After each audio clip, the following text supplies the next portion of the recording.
ইংলিশগুলো দেখো, বিগত বছরের পরীক্ষায় এই ধরনের ইংলিশগুলো সব এসেছিলো। আবারও আপকামিং যে কোনো পরীক্ষায় এই ধরনের ইংলিশ আসবে।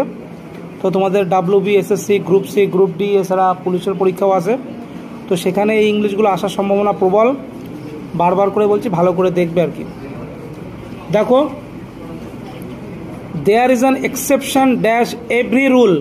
তাহলে কী হবে এখানটায়? There is an exception to every rule.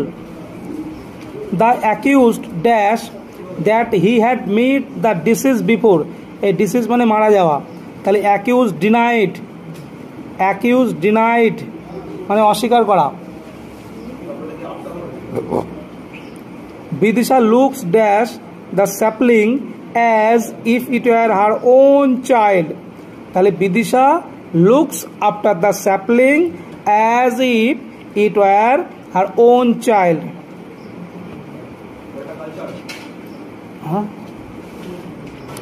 As the news of natural spread offers of relief poured in, এটা হবে কি? খুব দুর্দশাগ্রস্ত, খারাপ পরিস্থিতি। তার মানে কি? Calamity, CALAMITY, calamity, option B. Because of the poor dash in the hall, the singers are barely audible. Acoustics, শব্দ বিষয়ক, শব্দ নিয়ে acoustics। 6 দাগ, স্ট্রেচ মানে চাপ, প্রেশার, চাপ। তাহলে অপোজিট এখানে সিনোনিমস কে বার্ডেন। রিফ্লেক্ট, তাহলে তার সিনোনিমস কি হবে? Caste back. অ্যাডেপ্ট মানে দক্ষ, তাহলে কি হবে? এক্সপার্ট। এখানে বলছে choose the misspelled word. এখানে 9, 10, 11, 12, 13 এর মধ্যে মিস স্পেল মানে কোন বানানটি ভুল আছে তোমাকে খুঁজতে হবে। দেখো অপশান বি, মিসসিভিয়াস বানানটা ভুল আছে। মিসসিভিয়াস এই বানানটা ভুল আছে। তারপরে 10 দাগ, এখানে অল টুগেদার ডবল এল আছে, এটা সিঙ্গেল এল হবে, এই বানানটা ভুল আছে।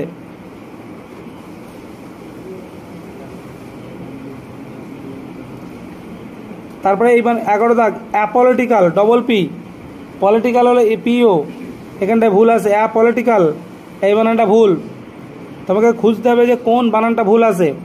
Apolitical, option B 11। তারপরে 12 দাগ, ভুল আছে কন্ডেমড, CONDEMN হবে, কিন্তু এখানে আছে CONDENM, কন্ডেমড মানে নিন্দা। তারপরে 13 দাগ, লেনিয়েন্ট মানে শীতল করা, অপশান সি এই বানানটা ভুল আছে, লেনিয়েন্ট।